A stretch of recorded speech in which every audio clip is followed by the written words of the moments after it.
My wife and her brothers thought it was hilarious to prank me, left me stranded 300 miles from home, laughing as they sped off yelling, "Good luck." I never went back. 5 years later, she found me, and her smile died the second she saw who was standing behind me. I heard their laughter before the truck even pulled away. High-pitched, manic, the kind of laughter that sounds wrong when you're standing alone in 107-degree heat with nothing but a bag of Doritos and $17 in cash. The gas station sat in the middle of absolute nowhere. Highway 78, Eastern Arizona. Desert stretched in every direction, like someone had copy-pasted the same stretch of sand and scrub brush for 1,000 miles. Heat shimmered off the asphalt in waves, making everything look liquid and unreal. My wife Ashley's voice cut through the air, carried by the wind and her perpetual need to perform. "Have fun walking, babe." Her brothers, Mike and Danny, 31 and 28 respectively, hung out the windows of my Ford F-150 with their phones up, recording, always documenting, always turning life into content. 300 miles! Mike yelled, his grin visible even from 50 feet away. "Better start moving." The engine roared. My truck, the one I'd made payments on for 4 years, kicked up a cloud of dust that turned the world orange. They were gone. I stood there in the parking lot of the Sundown Gas and Convenience holding a bag of Cool Ranch Doritos I'd just bought with the last of my pocket cash. My wallet was in the truck. My phone was in the truck. My water bottle was in the truck. My sunscreen was in the truck. My dignity was in the truck. Everything was in the truck. They'd asked me to pump the gas while they went inside to grab drinks and use the bathroom. Ashley had kissed my cheek right before I got out. "You're the best," she'd said. Her lips were sticky with the cherry lip gloss she always wore. "Seriously, what would I do without you?" I should have known. God, I should have known. They'd been whispering all morning, giggling in the back seat, sharing looks in the rearview mirror, planning. This wasn't the first prank, but it was going to be the last one I'd tolerate. I'm Marcus Webb. I was 32 years old when this happened. Software developer at a mid-sized tech company in Phoenix, making $95,000 a year. I'd been married to Ashley Morrison Webb for 3 years, together for 5. I thought marriage meant partnership, protection, trust. I was wrong about all of that. The gas station clerk, a weathered man in his 60s with sunspots covering his forearms, watched me through the window. When I walked inside, the air conditioning hit me like a blessing from God himself. "They ditch you?" he asked. No judgment, just curiosity. "Looks like it." He shrugged, going back to his crossword puzzle. "They always come back, but I knew they wouldn't. Not soon. This was content. This was views.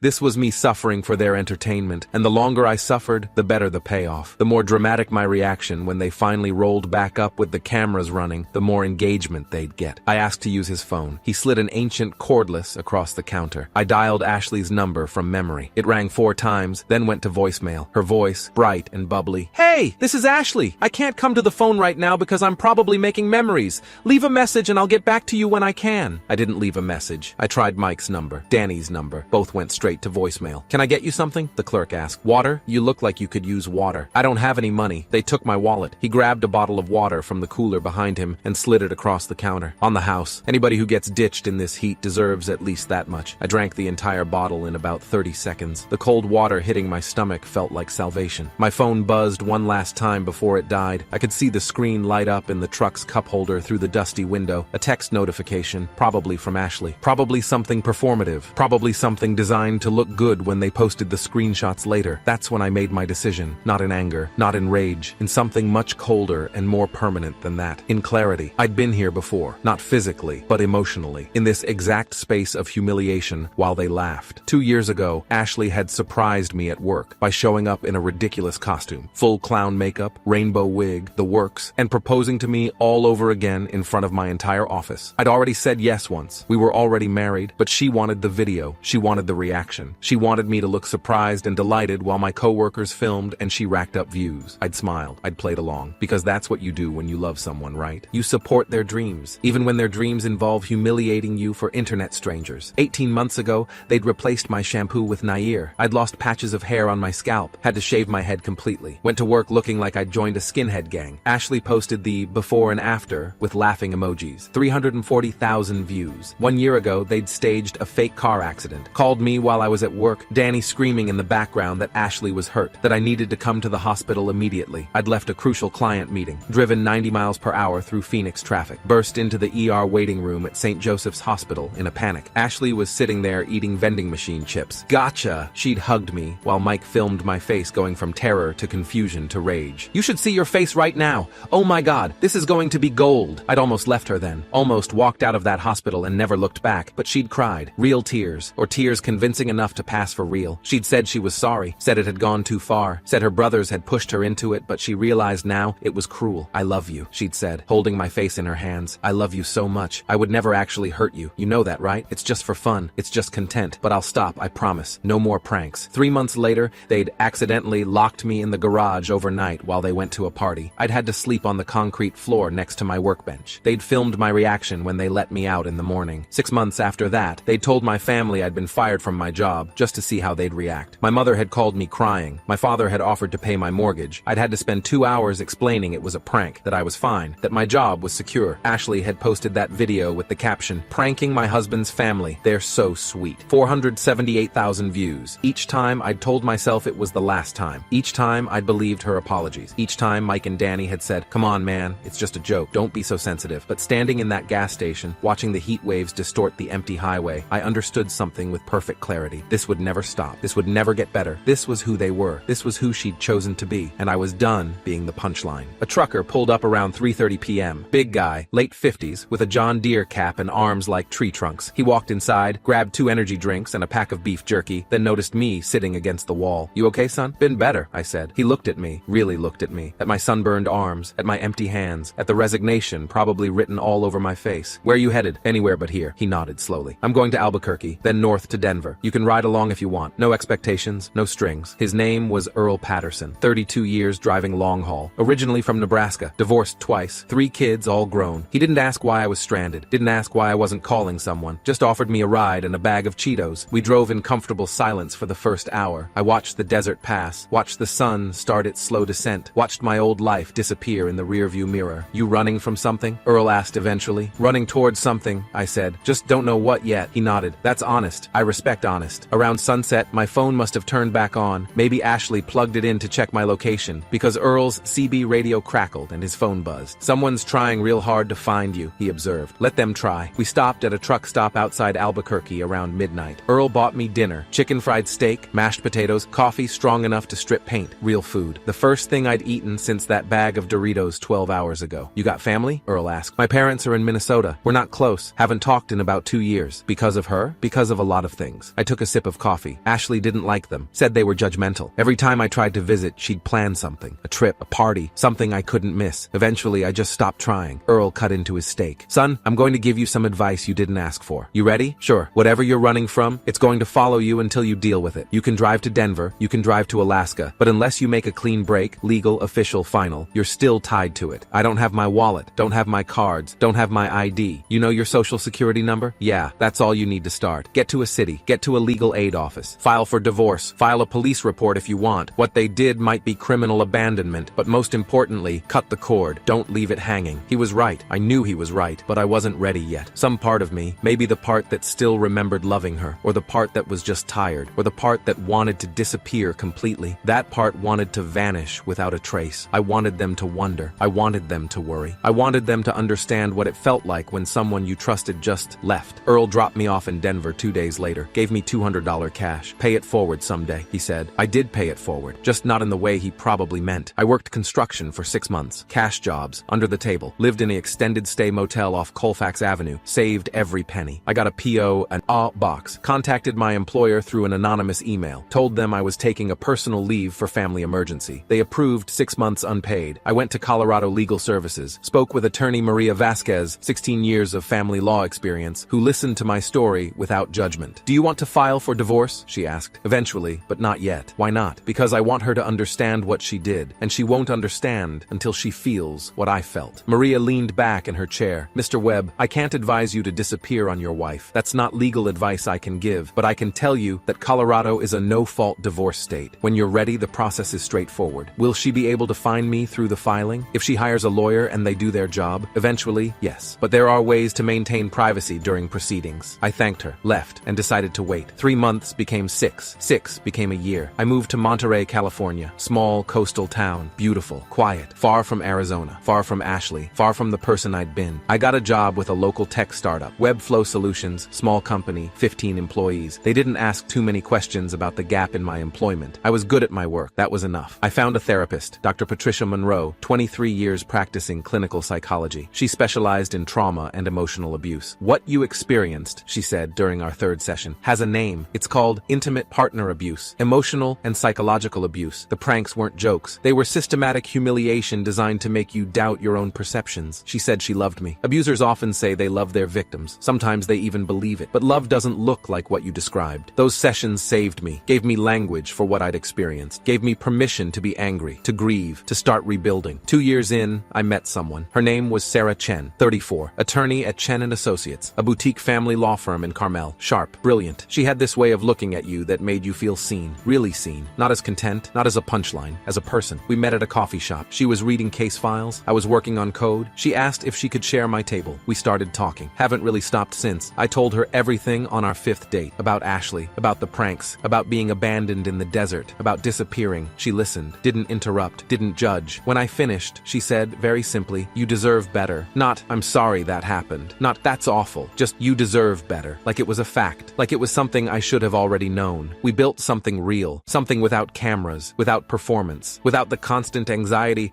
that any moment might be turned into content. 3 years into my disappearance, Sarah asked if I wanted to file for divorce. I should, I said. I know I should. But part of me wants her to find me first. Wants her to see what I built without her. Wants her to understand that I didn't just survive, I thrived. Sarah smiled. That's petty. I know. I respect petty. 4 years in, Sarah and I got engaged. Small ceremony on the beach. Her parents, my parents, I'd reconnected with them, explained everything, apologized for the distance. They understood. They'd never liked Ashley. 5 years almost to the day after that gas station, I got a call at work. Unknown number. California area code. Marcus Webb? A woman's voice. Professional. Speaking. "Mr. Webb, this is Jennifer Torres with Peninsula Private Investigations. I've been hired to locate you on behalf of Ashley Morrison Webb. Would you be willing to—" I hung up. Called Sarah immediately. They found me. "Okay," she said calmly. "We knew this might happen eventually. What do you want to do?" "I want to file. Now. Today. I want everything legal and locked down before she shows up. Come to my office. We'll handle it." We filed that afternoon. Divorce petition on grounds of abandonment and cruel treatment. California law, clean and straightforward. Sarah drafted every word herself, included documentation I'd been collecting over 5 years. Screenshots of their social media posts, the prank videos, all still public, all still monetized. They'd made thousands of dollars off my humiliation. Mike's channel, Epic Pranks, had 2.3 million subscribers. The desert abandonment video had 743,000 views. We also filed a civil suit. Intentional infliction of emotional distress, theft of vehicle, criminal abandonment, the therapist's records from Dr. Monroe, the timeline of abuse, 5 years of evidence. "This is comprehensive," Sarah said, "and devastating. Are you sure you want to go this hard?" They went hard on me for years. "This is just accountability." She kissed me. "Then let's make sure accountability sticks." 2 days later, on a Tuesday afternoon, I was waiting in the lobby of Sarah's office building. We had a meeting with a different client. I was just killing time, scrolling through my phone. The elevator doors opened. Ashley stepped out. I saw her before she saw me. She looked different, older, tired. Her hair was shorter. She'd lost weight. She was wearing expensive clothes, but they hung wrong, like she'd bought them for someone else's body. Then she saw me. Her whole body froze. Her mouth fell open. Her phone slipped from her hand and clattered on the marble floor. "Marcus?" The word came out broken, disbelieving. I didn't move, didn't smile, didn't give her anything. She rushed toward me, tears already forming. The performance began, because everything with Ashley was a performance. "Oh my God! Marcus! I've been looking everywhere! I hired a private investigator. I've been so worried.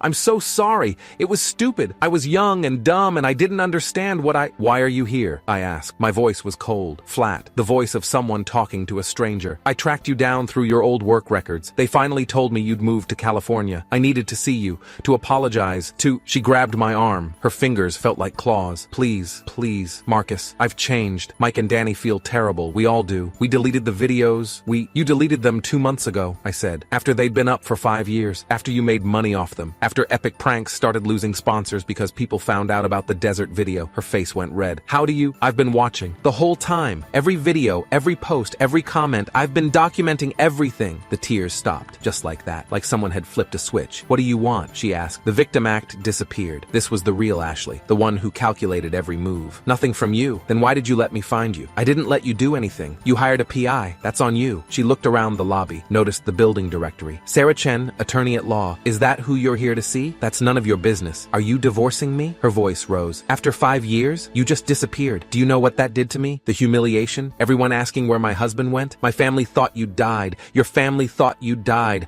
I'm a victim here too." I almost laughed. Almost. Humiliation? Yes. My channel lost followers. Mike's sponsors dropped him. Danny couldn't get partnership deals. We lost everything because you just vanished. "Good," I said simply. Her face twisted into something ugly. "You're pathetic. You know that? You couldn't handle handle a joke. You couldn't handle— The elevator dinged behind me. Sarah stepped out. Professional, polished, power suit, heels that clicked on marble like punctuation marks. She walked straight to my side and kissed my cheek. Ashley's eyes went wide. "Who is this?" Sarah extended her hand. The left hand, the one with the engagement ring. 3 carats, princess cut, impossible to miss. Sarah Chen, Marcus's fiancée, and his attorney. I watched the blood drain from Ashley's face, watched her mouth open and close like a fish, watched 5 years of assumptions shatter in real time. "Attorney?" Ashley whispered. Sarah pulled a folder from her briefcase, the one we'd prepared yesterday, the one we'd hoped we'd need. "We filed for divorce this morning. You'll be served within the week. We're citing abandonment, emotional cruelty, and systematic abuse." "You can't." "We did." Sarah's voice was professional, calm, the voice of someone who'd done this 1,000 times. "You'll also be served with a civil suit, intentional infliction of emotional distress, criminal abandonment, theft of vehicle, false imprisonment, remember the garage incident, and unlawful monetization of humiliation content." "That's not— You can't prove— Your brothers posted the videos publicly." Sarah pulled out her tablet, showed Ashley the screen. "This is the desert abandonment video. 743,000 views. It's been preserved as evidence, along with 47 other videos showing documented abuse." Ashley stumbled backward. "Those were jokes, pranks. Everyone knew. California Penal Code 368B1 defines abuse of a dependent adult," Sarah continued. "While Marcus doesn't qualify as a dependent adult, California also recognizes emotional abuse in divorce proceedings, which is what we're filing. Additionally, civil law in California provides remedies for IIED when someone intentionally engages in extreme and outrageous conduct." She handed Ashley the folder. "Everything's in there. The filing, the evidence, the documentation from his therapist, the timeline, the financial impact analysis showing he lost approximately $18,000 in work due to stress leave following your pranks, and the police report." "Police report?" Ashley's voice cracked. "Marcus filed a report last week. Criminal abandonment. The Maricopa County Sheriff's Department is reviewing. They might press charges." I pulled out my phone, showed Ashley a screenshot of the police report. "Case number 2024 MC 847392. Filed with Deputy Robert Martinez, 17 years with MCSD. You wanted me to let it go," I said quietly. "I did. I let go of you. But the law doesn't forget." Ashley looked at me, at Sarah, at the folder in her shaking hands. "Marcus, please. I came here to apologize. I came here to make things right." "No," I said. "You came here because your brother's podcast failed. Because people found out what you did. Because you needed me to forgive you publicly so you could salvage your reputation." Her silence confirmed everything. "You left me in the desert," I said. 300 miles from home, in 107-degree heat, with no phone, no wallet, no water. You laughed, you filmed it, you posted it, you made money off my suffering. It wasn't just anything," I interrupted. "It was cruelty. Systematic, calculated cruelty. And I'm done pretending it was anything else." Sarah stepped forward. "The divorce will go through with or without your cooperation. If you contest, we'll make every video, every text message, every piece of evidence public record. Your choice." Ashley looked between us, calculating, trying to find an angle, trying to find the play that would get her what she wanted. She wouldn't find it, because there wasn't one. "I loved you," she said finally. Small voice, victim voice, one last performance. "No," I said. "You loved what I gave you. The stability, the paycheck, the target for your content. But you never loved me. That's not—" "Ashley," Sarah interrupted gently. "You need to leave now. If you want to discuss the divorce terms, have your attorney contact our office. Otherwise, we'll proceed without your input." Ashley stood there for another moment. Then she turned and walked to the elevator. Her shoulders shook. She might have been crying, might have been performing. I didn't care which. The elevator doors closed. Sarah squeezed my hand. "You okay?" "Yeah," I said. "Actually, I am." We walked to a cafe down the street, sat outside in the California sunshine, ordered coffee. "That went better than expected," Sarah said. "Did it?" She didn't make a scene. She took the folder. "She'll probably sign rather than fight. And if she fights, then we bury her with evidence." Sarah sipped her coffee. "But she won't fight. She can't afford to. Not with everything we have. Not with the public record threat hanging over her head." My phone buzzed. Text from an unknown number. "Marcus, this is Mike. Ashley told us what happened. We're sorry. We were young and stupid. Can we talk?" I showed it to Sarah. "Are you going to respond?" she asked. "No." "Good." Another buzz. Danny this time. "Dude, please. We fucked up. We know that. Please don't sue us. We'll pay you back for everything. Please." I blocked both numbers. "They're going to keep trying," Sarah said. "Let them. They can't reach me. They can't manipulate me. They can't touch me. How does it feel?" I thought about that. Thought about 5 years of rebuilding. 5 years of therapy. 5 years of becoming someone who didn't flinch at laughter. Who didn't assume every surprise was a setup. Who didn't scan rooms for cameras. "It feels like winning," I said. "The divorce went through in 6 months. Ashley signed everything. Didn't contest. Didn't fight. Just signed. I got a letter from her lawyer 3 weeks after that day in the lobby. She was waiving all claims, asking that I drop the civil suit, promising to remove all remaining videos and references. Sarah and I discussed it, decided to accept, not because they deserved mercy, but because